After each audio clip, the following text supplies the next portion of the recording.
नमस्कार, आपले स्वागत आहे स्टॉक मार्केटच्या ताज्या न्यू अपडेटमध्ये. टाटा एल्क्सी आणि रेड हॅटच्या टेल्को नेटवर्क मॉनिटायझेशनसाठी सहकार्य.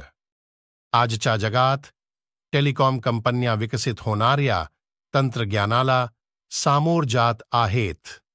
याच कारणाने टाटा एल्क्सी आणि रेड हॅट एकत्र येऊन नवीन ऑपॉर्च्युनिटी निर्माण करत आहेत.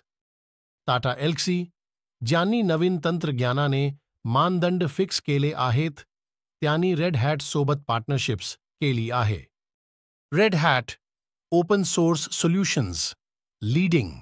टाटा एल्क्सीने टेल्कोसाठी नेटवर्क मॉनिटायझेशनला गती देणार आहे आणि याचा इफेक्ट याच्या स्टॉकवर पडेल. अधिक अपडेटसाठी आपल्याला फॉलो करा आणि या व्हिडिओला लाईक आणि शेअर करायला विसरू नका.